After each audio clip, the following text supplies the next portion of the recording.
All right, let's get right into it. We're talking about one of the toughest challenges anyone can face, the absolutely crushing pressure of having big shoes to fill. It could be a legendary boss, a famous parent, or shoot, even your own past success. Stepping out from behind a long shadow, well, that's a high-stakes game. Just think about it for a second. In your job, on a project, maybe even in your own family, have you ever been the person who comes after the star? Because if you have, you know exactly what I'm talking about. You know that just being good is nowhere near good enough. So, why is it so incredibly hard? Well, it's not just in your head. There's this fundamental principle at play, almost like a law of power, that governs how reputations get built. And it's brutally simple. Whatever comes first almost always seems better. And here's the crazy part, the part that really gets you. It's almost mathematical. The idea is, if you come after someone great, you literally have to accomplish double what they did, just to be seen as their equal. You're fighting against the gravity of history, and guess what? The person before you already set all the rules of the game. And listen, this is not a new idea. The philosopher Balthazar Gracian nailed this centuries ago. Those who go first win fame by right of birth. It's not just that they seem more original, it's that they claim the territory first. Everybody else who comes along just looks like an imitator, a second son, fighting over the scraps. So the takeaway is huge. You cannot play their game. You just can't. To really see what happens when you get trapped in that shadow, let's look at one of history's most spectacular flameouts. I'm talking about King Louis XV of France. This guy inherited everything you could possibly imagine, and in the end, he was left with nothing.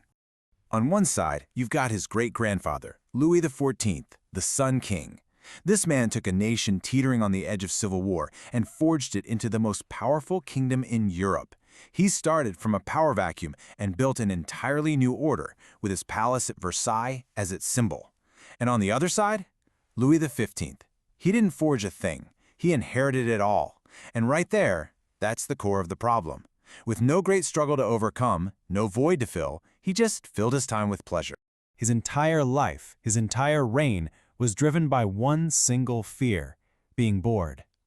So instead of practicing statecraft, he gambled away fortunes. Instead of wielding power himself, he let his mistresses, Madame de Pompadour and Madame de Barry, basically run the country. He actually fired his most capable foreign minister just because the guy didn't show one of them enough respect. The court at Versailles, once this beacon of power, it just became a nest for swindlers and parasites. And this right here was the motto that summed up his whole era. Après moi, le déluge. After me, the flood. Basically, who cares? Let it all fall apart after I'm gone. And you know what? It did. His complete indifference paved the way for the French Revolution and the end of the monarchy itself. It's the ultimate cautionary tale. Okay, so that's the worst-case scenario. But what's the alternative? How do you actually slay that father figure? For the ultimate masterclass in this, we've got to turn to one of the most famous sons in all of history, Alexander the Great. Now, his father, King Philip of Macedonia, was a giant, a total strategic genius who had already conquered most of Greece. But Alexander didn't just look up to his dad, he actively resented him. He famously complained, "My father will go on conquering till there is nothing extraordinary left for me to do."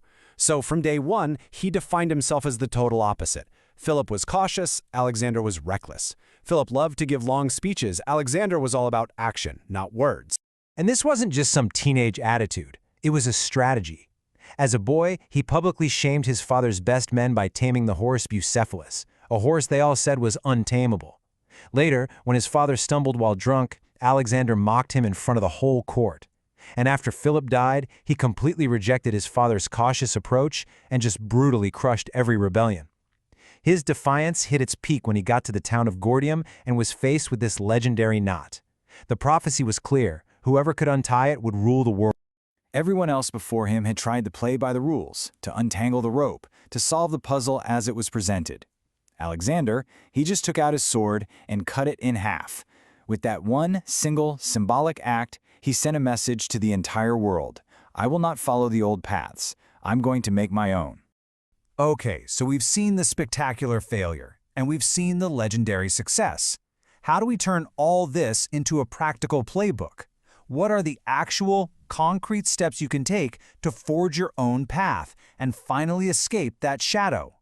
It really boils down to 4 key moves. First, you have to consciously, even publicly, reject the past. Second, you've got to create your own symbols, your own style. Third, you have to find the empty spaces, the voids, where you can be the first and only star. And finally, you gotta metaphorically burn the rulebook and react to the world as it is now, not as it used to be.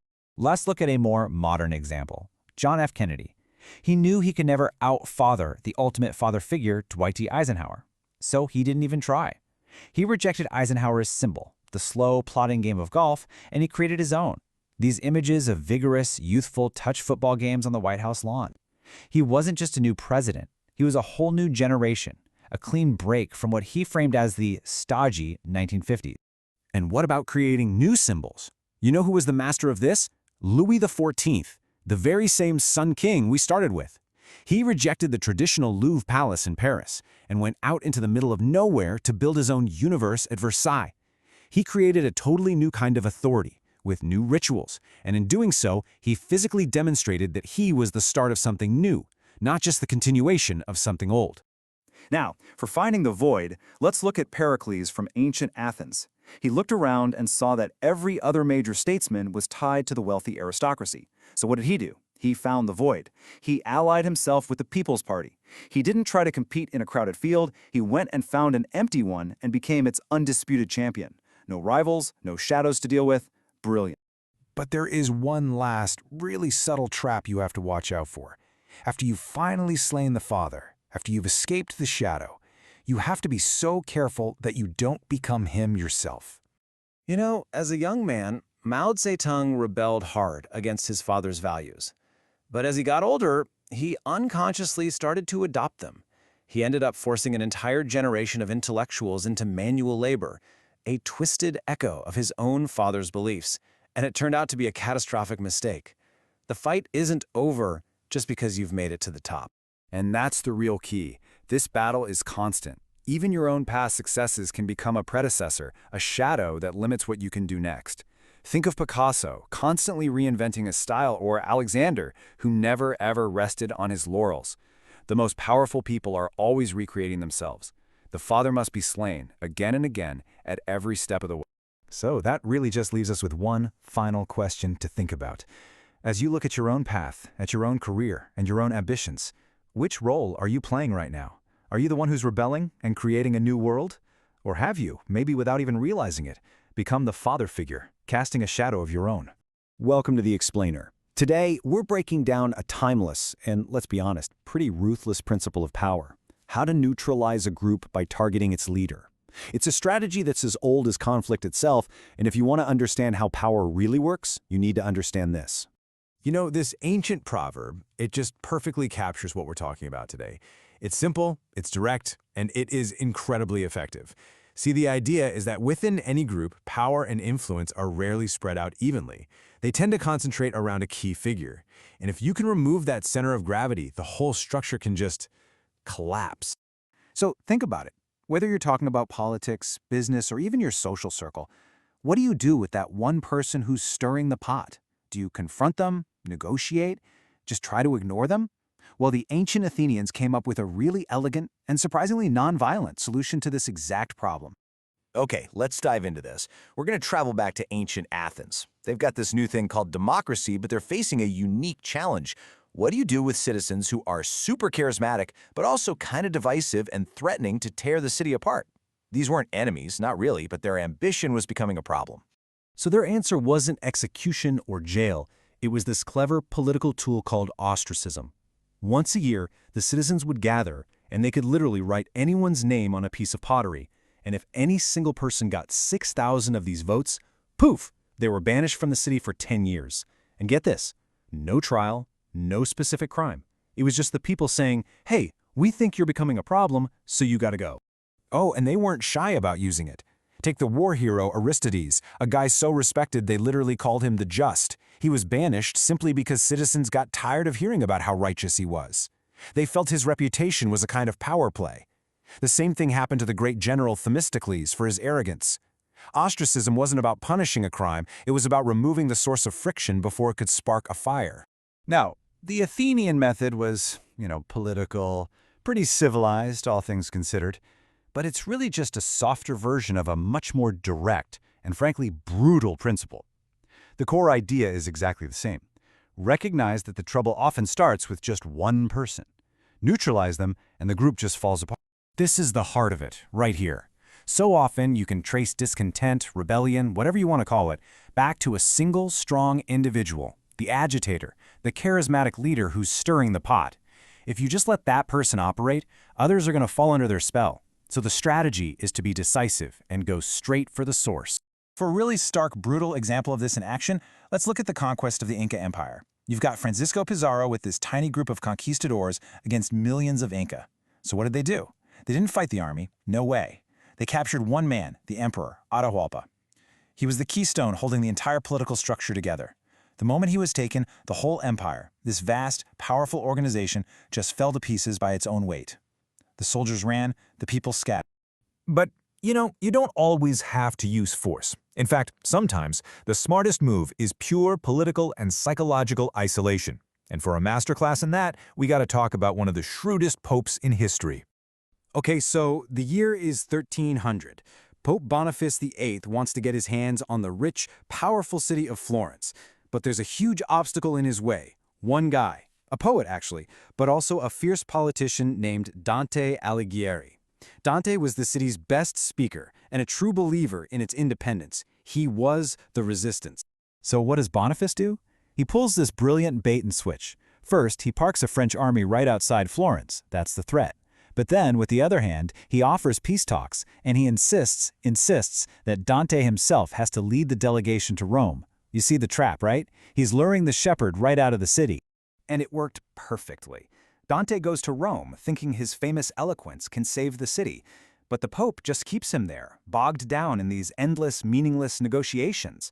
And while Dante's gone, his entire political base back in Florence just crumbles.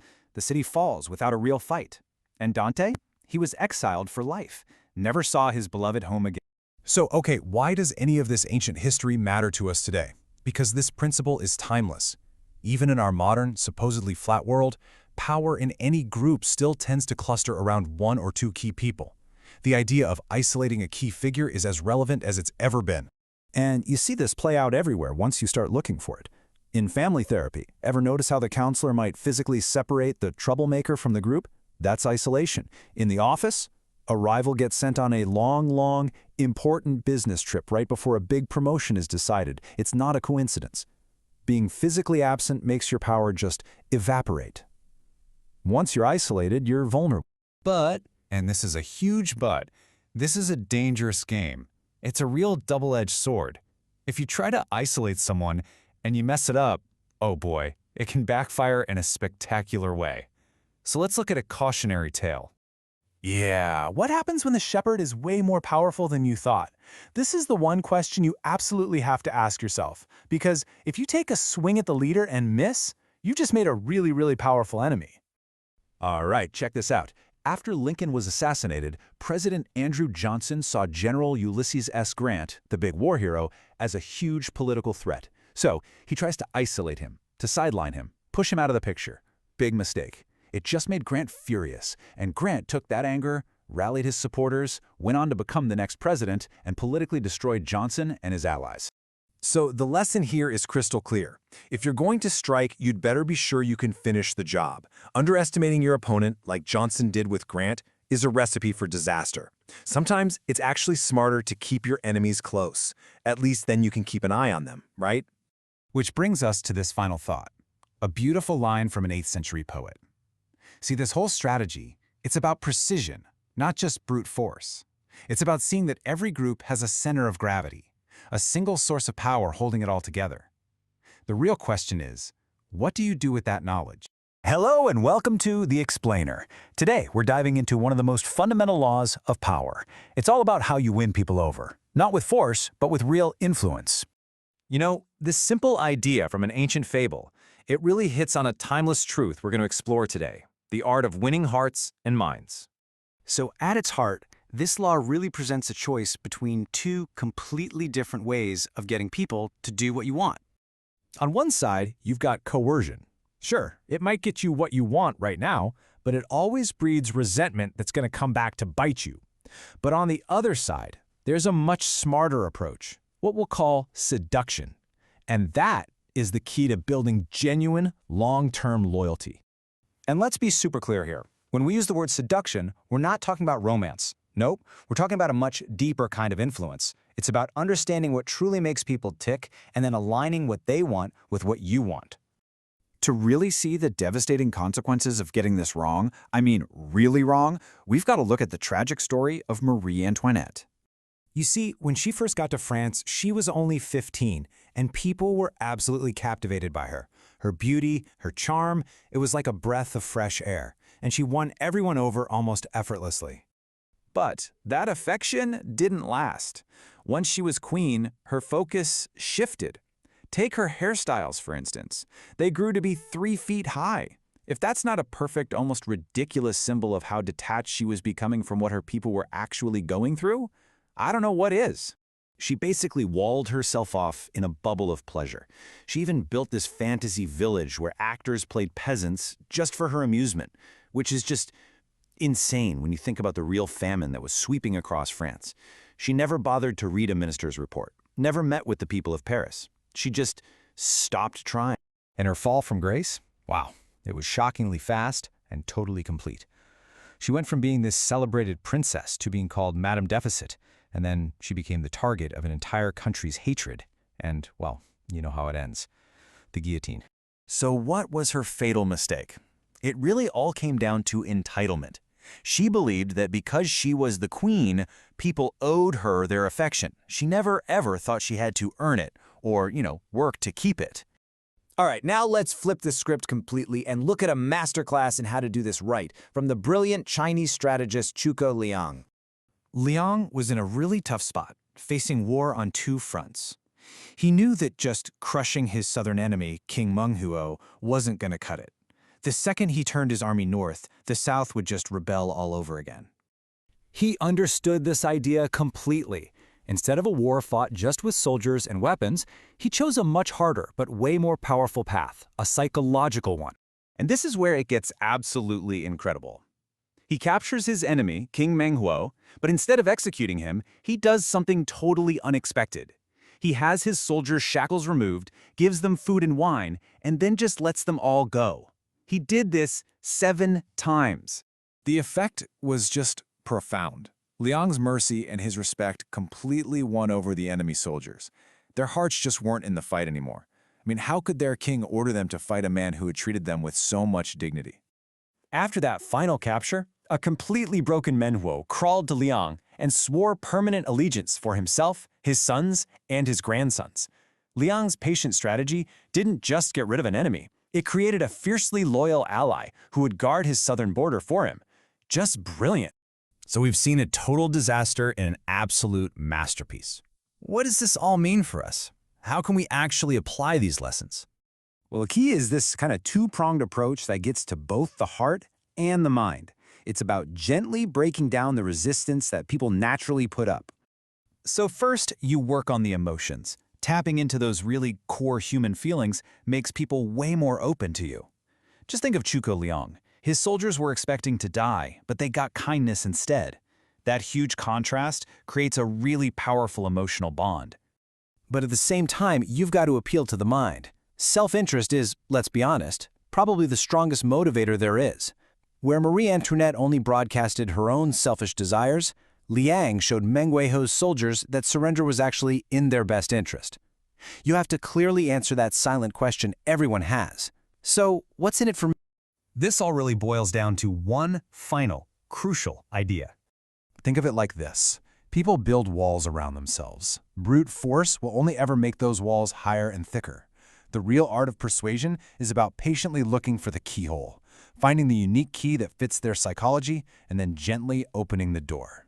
And in the long game of power and influence, this isn't just a good idea, it's an absolute rule. You have to win hearts and minds. Coercion is just a shortcut to failure, every single time. You see, this isn't just a strategy for generals and queens. It's a fundamental tool for anybody. So the question isn't just about history. It's about our own lives.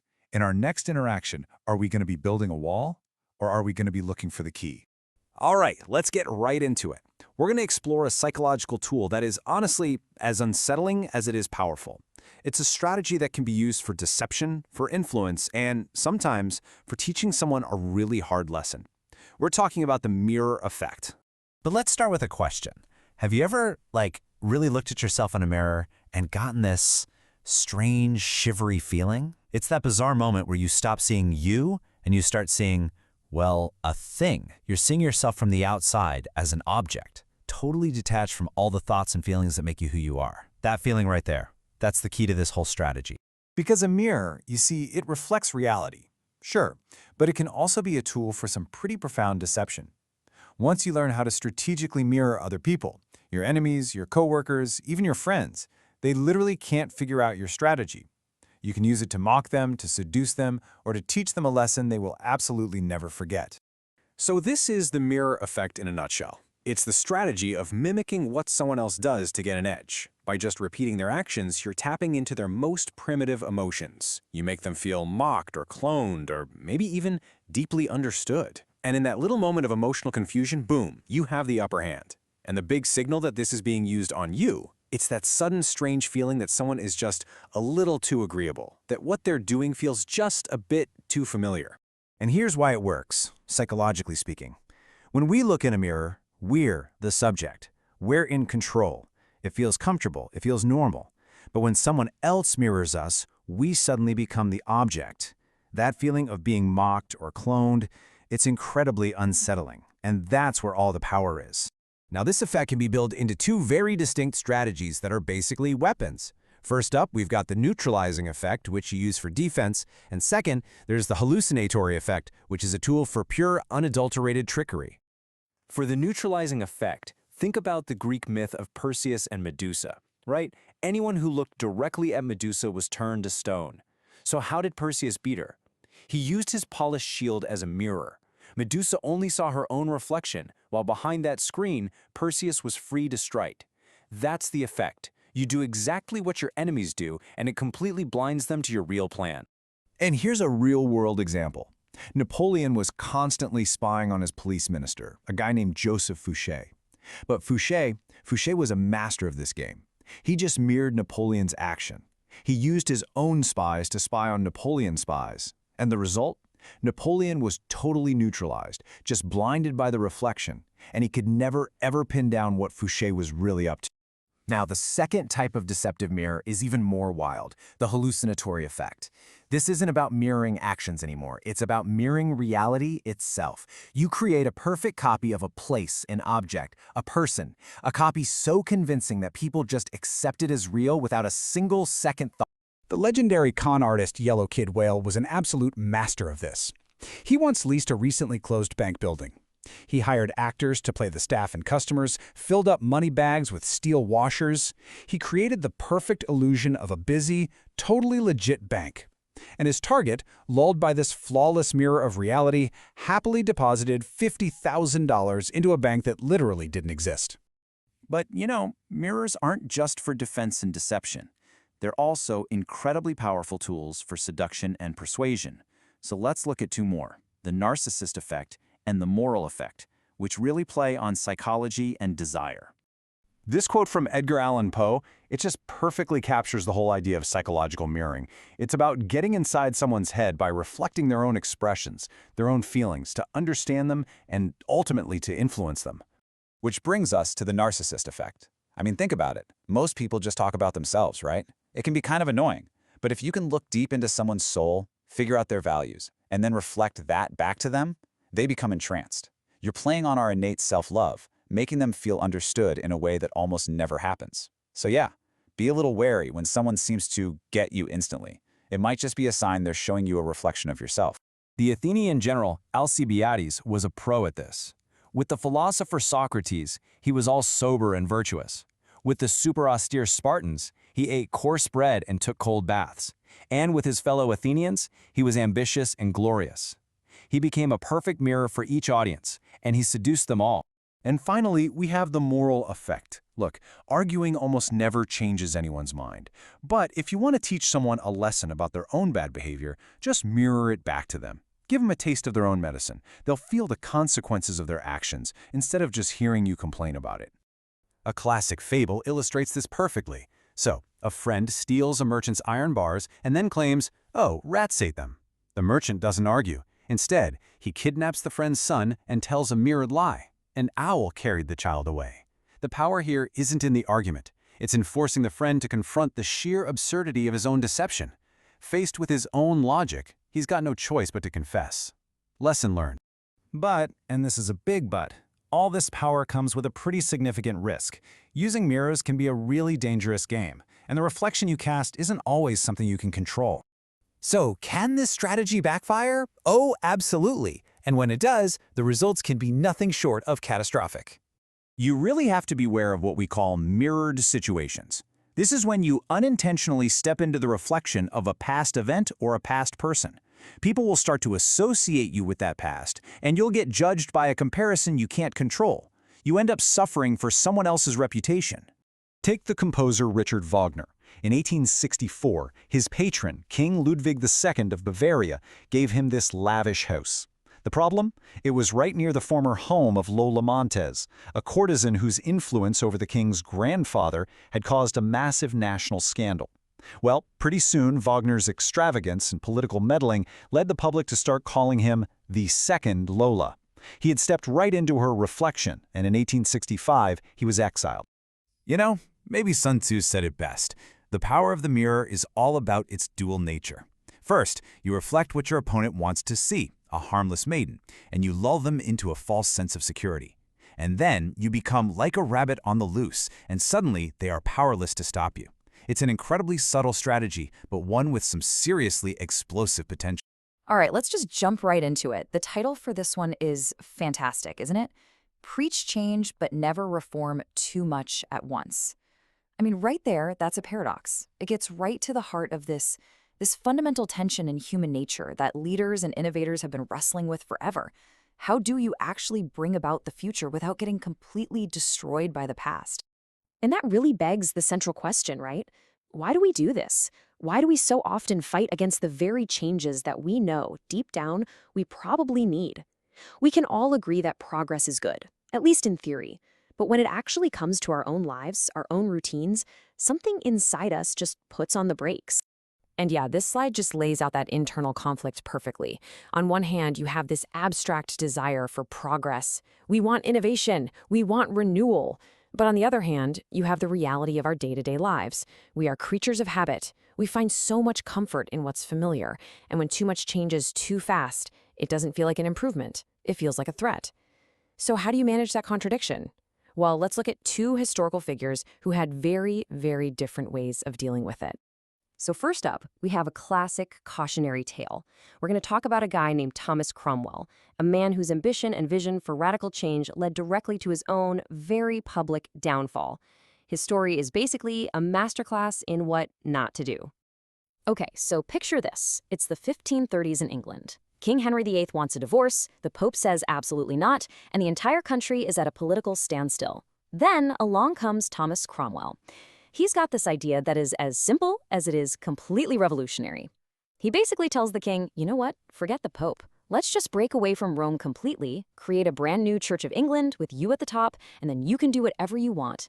It was a total clean break with centuries of tradition. Now, what's just wild when you look at this timeline is the sheer speed of it all. I mean, look at this. In less than a decade, Cromwell goes from being just a guy on the council to the most powerful man in the entire country, and he's ramming through a complete social and religious overhaul. He's dissolving monasteries, grabbing their wealth, and forcing Protestantism on a nation that was deeply Catholic. The pace was breathtaking, and as it turns out, it was a fatal mistake. Because you guessed it, the backlash was immediate, and it was severe. We're not talking about people being a little annoyed. A genuine terror fell over the country. I mean, just try to imagine it. The comforting church rituals your family has done for generations are suddenly illegal. The local churches are literally being torn down. The monasteries that took care of the poor, gone, leaving people to starve. And to top it all off, you're getting hit with massive new taxes to pay for all these changes you never even asked for. People were terrified. This quote really nails it. It says his reforms were like a billiard ball hit too hard. It's such a perfect image, right? He just smashed that ball thinking it would go straight into the pocket he was aiming for. What he completely failed to see were all the other balls it would crash into, sending them flying in directions he couldn't predict and definitely couldn't control. He became the scapegoat for all the chaos he unleashed, and by 1540, it cost him his head. So here is the absolute key lesson from Cromwell's failure. It's this idea of the void of change. See, when you just rip away familiar habits, rituals, and institutions, you don't just create something new. You create an emptiness, a vacuum. And the human brain instinctively hates that void. We associate it with chaos, with danger, even with death.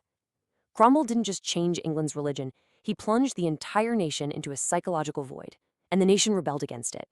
Okay, so that's how not to do it. Now, for our second case, let's look at someone who faced an even bigger challenge, but understood this psychological principle perfectly. Mao Zedong. His approach was an absolute masterclass in how to wrap radical change in the comforting clothes of the past. I mean, just think about how impossible this sounds on paper. You want to bring a communist revolution, the ultimate break with history and tradition, to China, of all places, one of the oldest, most traditional, and deeply conservative civilizations on Earth. A direct, head-on assault like Cromwell's would have been a catastrophic failure from day one. So, Mao played it smart. He took a completely different path, a path of brilliant deception, really. This slide shows his whole game plan. The actual goal? A total radical communist revolution. But the public image he sold? The exact opposite. He framed himself and his movement not as something new and terrifying, but as the next heroic chapter in China's most famous and beloved stories. And the way he pulled this off was incredible. His army? Oh, they weren't communists. They were just like the heroic outlaws from that famous old novel, The Water Margin. And Mao himself? He wasn't some newfangled revolutionary. No. He was a modern-day Zhuge Liang, this legendary poet-warrior-strategist from Chinese folklore. He would even use controversial emperors from the past to justify his own brutal actions. He was making his revolution feel, well, not like a revolution at all. He made it feel familiar. Okay, so we've got Cromwell's head-on collision and Mao's incredibly clever use of the past. So what can we pull from these two stories? What are the actual keys to making change that lasts, without everything blowing up in your face? Well, first, you have to respect how hard this is. Machiavelli said it best centuries ago. There is nothing more difficult to carry out, nor more dangerous to handle, than to initiate a new order of things. That's the first step. You have to understand that this is dangerous territory. People naturally resist change, and you ignore that basic fact at your own peril.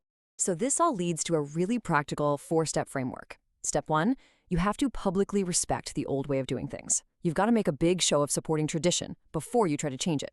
Step 2, don't call it a revolution. Frame your change as a gentle improvement, just a common-sense evolution. Step 3, be like Mao. Use history to your advantage and reinterpret the past to make your present actions seem legitimate. And finally, step 4, and this is the big one, the really radical stuff, do it quietly.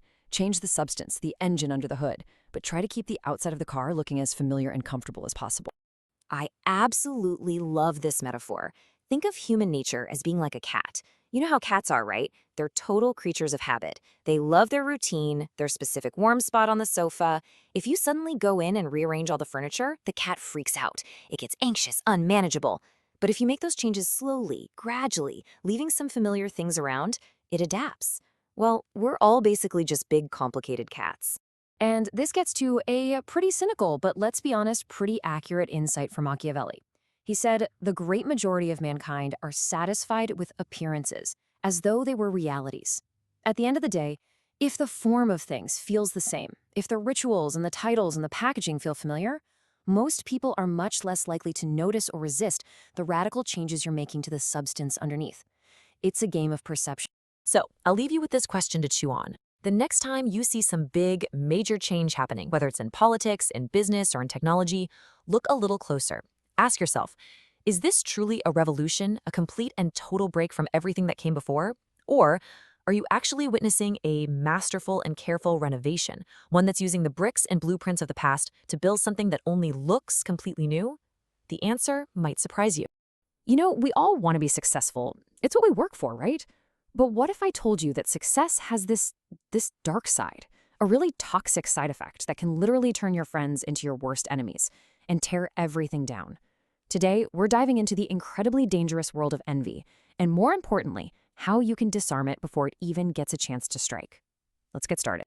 So the whole idea for this explainer comes from one powerful and kind of shocking judgment from the source material. Never appear too perfect. I mean, that sounds completely backward, doesn't it? We're always taught to put our best foot forward, to be flawless. But as we're got to see, showing no faults, no weaknesses, well, that's one of the most dangerous things you can do. It creates enemies you never even see coming. And to really get a handle on the stakes here, we have to start with a tragic story. This is a serious cautionary tale about what happens when blinding success smacks right into unchecked envy. And believe me, the price can be devastatingly high. Just look at how this unfolds. Back in 1953, Joe Orton and Kenneth Halliwell, they're partners, lovers, creative equals. Everything's balanced. But then, bam, 1964. Orton's play is a smash hit, and that dynamic just shatters. As Orton's star rises, you can literally track the relationship's decline. It gets so bad that Orton himself writes that their happiness feels unnatural, just 3 months before Halliwell murders him in his sleep. This right here gets to the absolute heart of the tragedy. See, Orton's success wasn't just his own. It cast this enormous shadow that Halliwell was stuck living in. While Orton was soaking up brilliant reviews and becoming the life of the party, Halliwell felt himself shrink. He went from being a creative partner to just the personal assistant. His entire sense of self was just eroding with every ounce of fame Orton gained. And here it is, the smoking gun. Halliwell's final words point directly to the motive.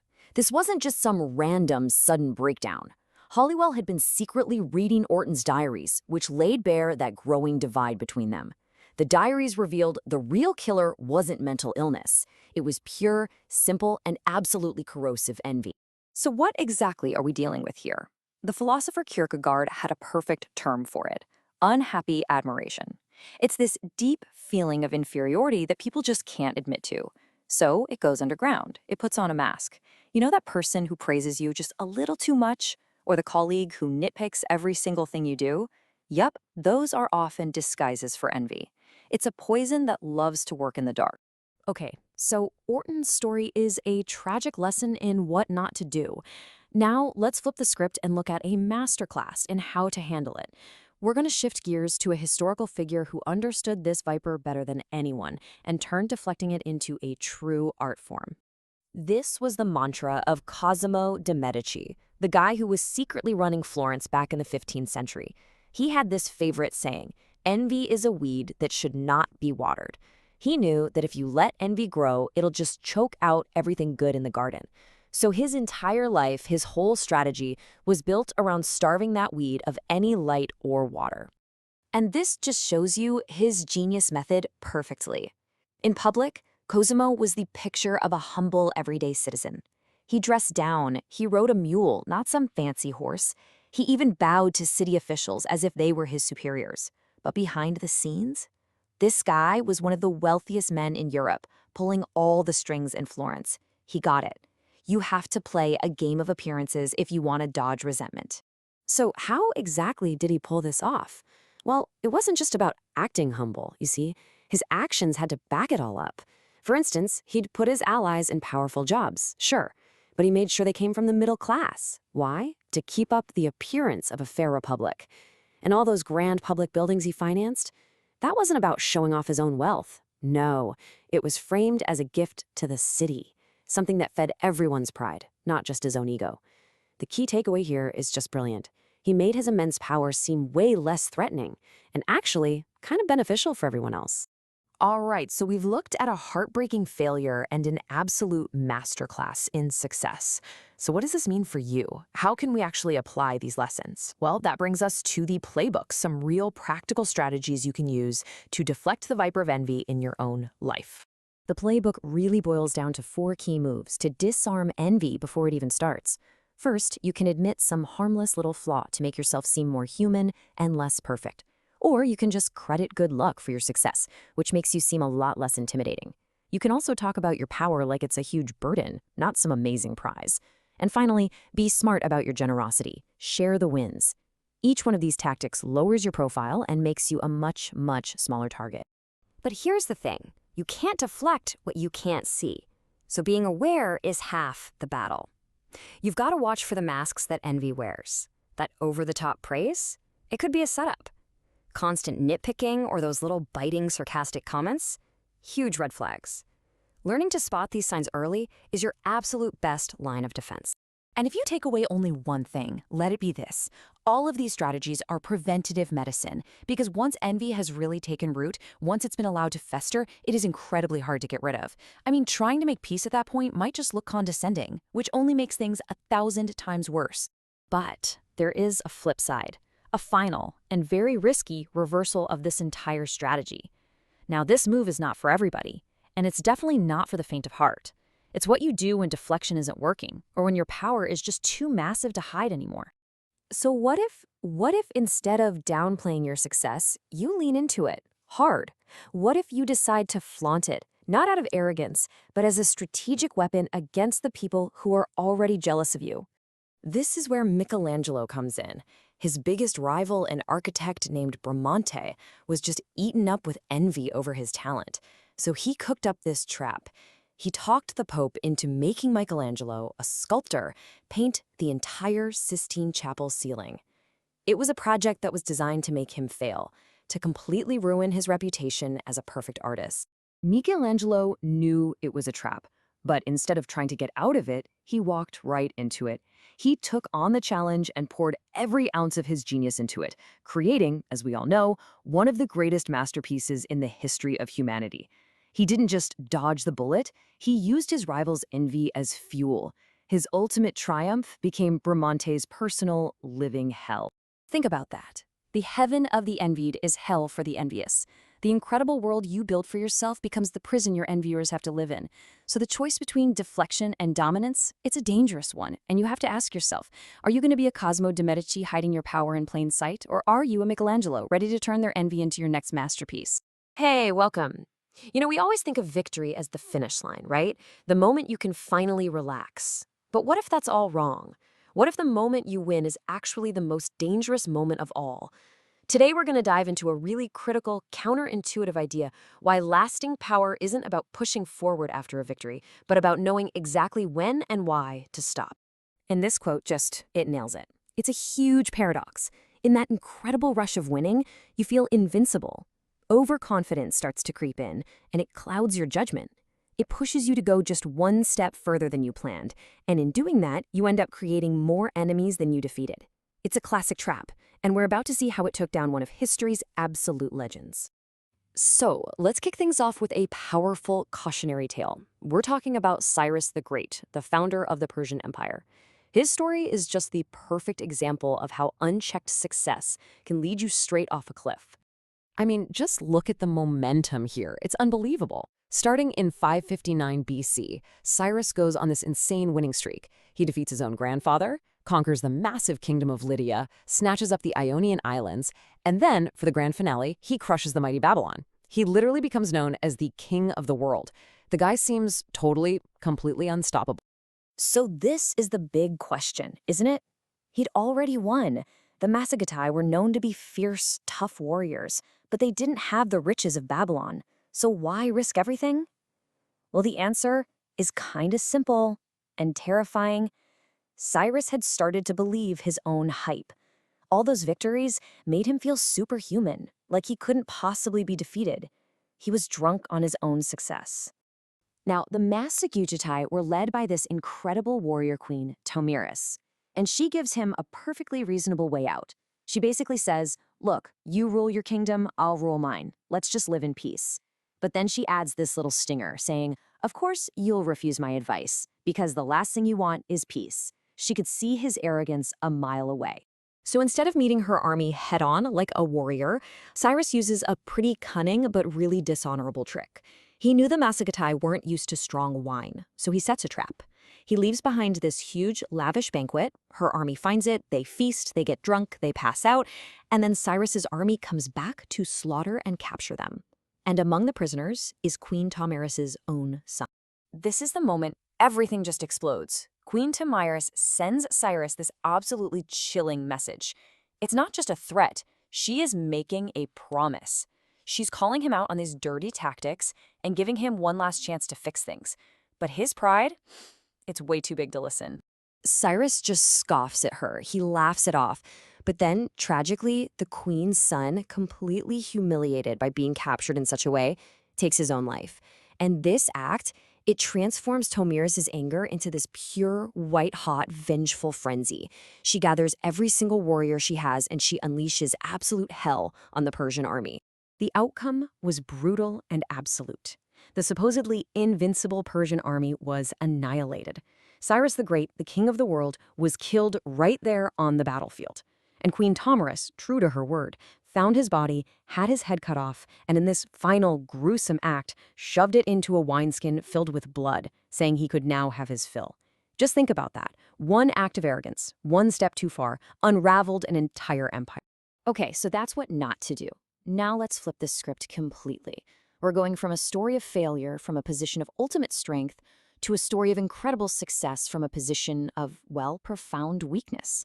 Let's talk about Madame de Pompadour, the famous mistress of King Louis XV of France. To really get her genius, you have to understand the power dynamic here. I mean, she was born a commoner. She had no title, no legitimate claim to anything, and she was surrounded by court aristocrats who absolutely hated her. Her only real asset was her influence over one person, who just happened to be the most powerful man in France. She was basically walking on a tightrope every single day. Her rise to power was no accident. It was a masterclass in strategy. She didn't just capture the king's heart. No, she made herself indispensable by keeping him constantly entertained and distracted from the boredom of being king. But her really brilliant moves were political. Instead of fighting her enemies, she charmed them. She won them over. And maybe most amazing of all, she actually befriended the queen and even pushed the king to treat his own wife with more respect. So she gets to the height of her power and then faces the one crisis that ended the careers of pretty much every royal mistress before her. The physical part of her relationship with the king starts to fade. This should have been it. This was her moment of greatest peril, her downfall. And this is where she shows she's a true master of the game. Instead of fighting a battle she knows she'll lose, she stops. She pivots. She doesn't just accept the king taking younger lovers, she encourages it. She knew that some 16-year-old girl could never compete with her wit, her political smarts, or the deep friendship she had with the king. She gave up the bedroom to secure her place as the most powerful woman in France. And the result of that strategic stop? An unbelievable 20-year reign as the king's most trusted advisor and confidant. 20 years!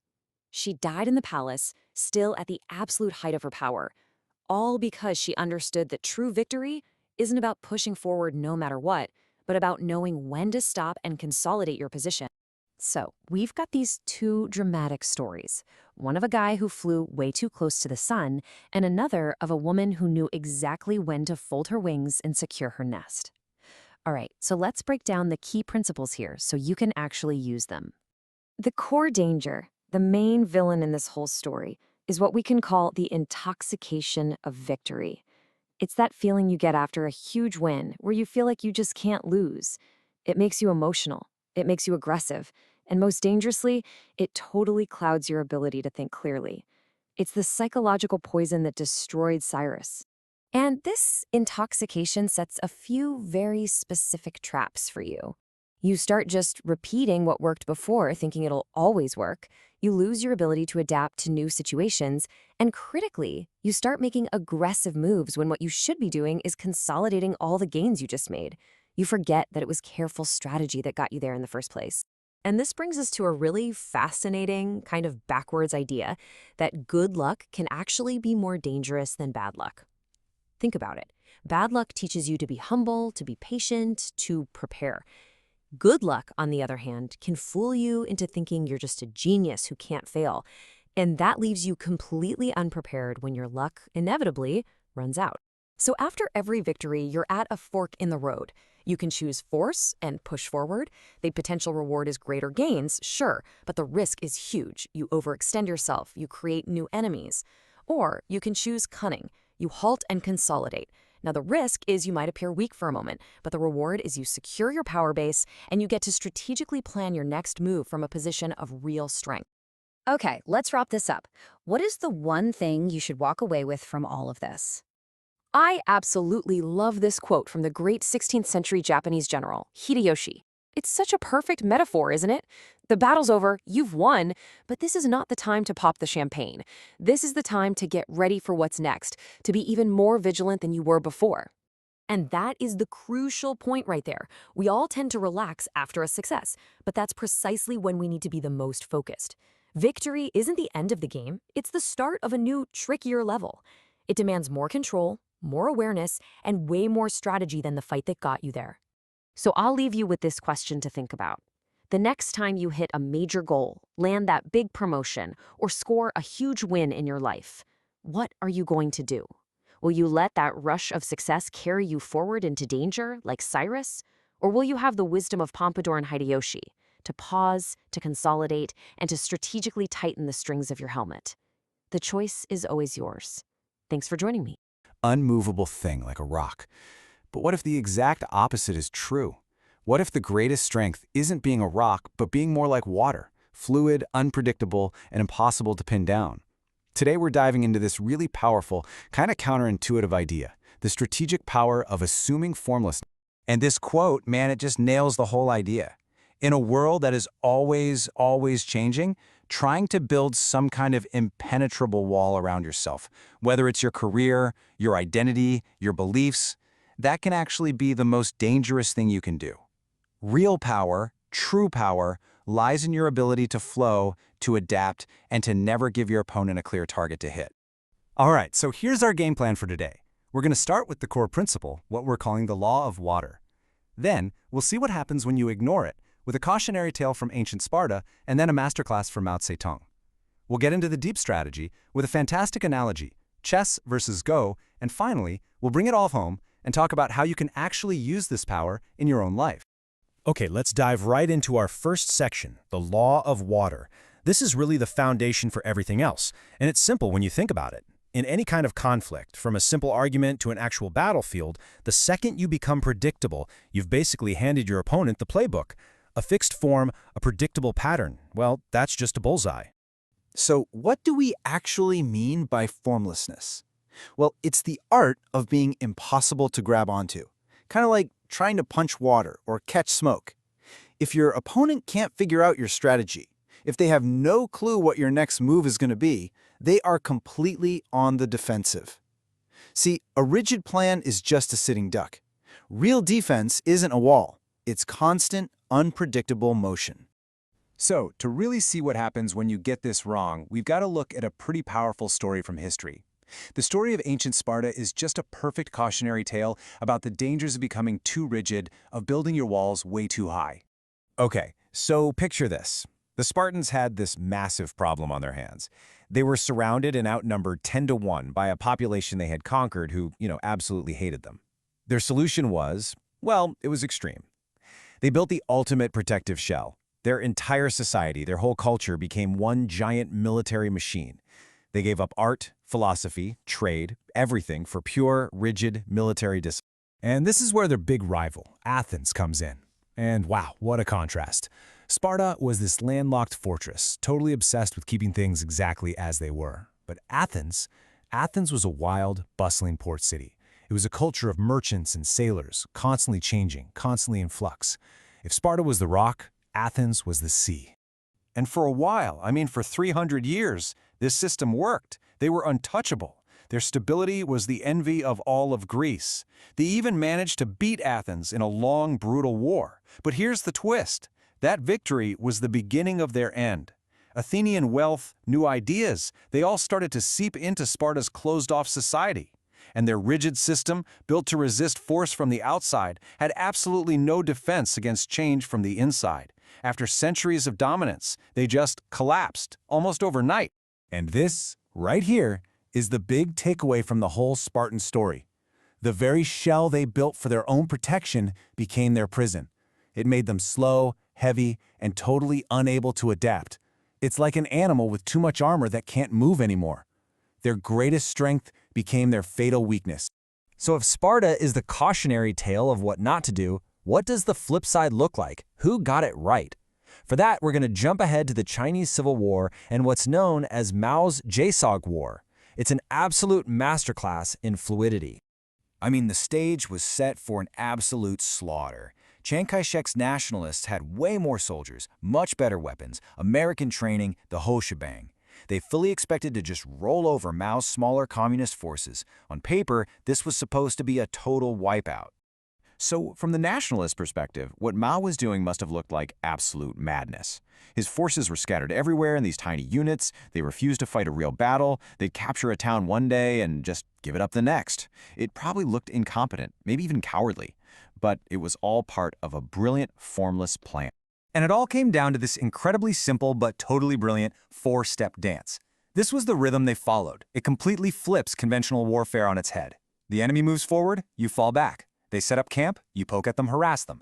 They get exhausted, that's when you attack. They try to retreat, now you pursue. The weaker force ends up controlling the entire tempo of the war. The nationalists were just completely bewildered. I mean, imagine being their general. How do you fight an enemy that's never there? How do you attack vapor? Mao's fluid army wasn't just encircling them on the battlefield, they were encircling their minds, creating so much confusion and frustration that the larger, stronger army just fell apart. Okay, so what is going on here? What's the deep strategic code behind all this? The fundamental difference in thinking between Mao and Chiang Kai-shek can be explained perfectly with two ancient games, chess and Go. So think of it like this. Chiang Kai-shek was playing chess. It's a very direct, aggressive game. It's all about killing the other guy's pieces, controlling the center of the board, head-on conflict. But Mao? He was playing a totally different game, Go. Go is fluid. It's indirect. You don't win by killing pieces. You win by slowly, patiently encircling your opponent and paralyzing their ability to make a move. And that's the absolute key difference. A formless strategy, a Go strategy, it values mobility way more than a fixed position. It avoids those big, decisive battles. The real goal is to create a situation that's so fluid, so complex, that your opponent's mind itself gets tangled up and encircled until their will to even fight just evaporates. All right, this is all great military history, right? But what does it have to do with you and me? How can we actually take this power of formlessness and apply it in our own lives? Let's bring this concept home. You know, the real danger for all of us as we get older is that we slowly start to become like Sparta. Our opinions harden, our habits turn into rigid routines, our identity gets locked in place. We build our own personal fortress, and in a world that is constantly changing, that fortress can very easily become a prison. And this isn't just about big-picture strategy. It's a really powerful psychological tool you can use every day. Think about it. When someone tries to provoke you or push your buttons, getting defensive just shows them exactly where your weaknesses are. But if you can train yourself to be ungraspable, to not take things personally, you give them nothing to attack. You become impossible to read, and that is infuriating for anyone trying to get under your skin. Napoleon just said it perfectly here. You can't rely on old rules. The playbook from yesterday is already obsolete. Real power comes from seeing the world exactly as it is, right now, in this moment, and trusting your own ability to improvise, instead of clinging to some pre-written script that no longer applies. And so I'll leave you with this to think about. We spend so much of our lives building things. Careers, reputations, a stable identity. We're all building our own little fortresses.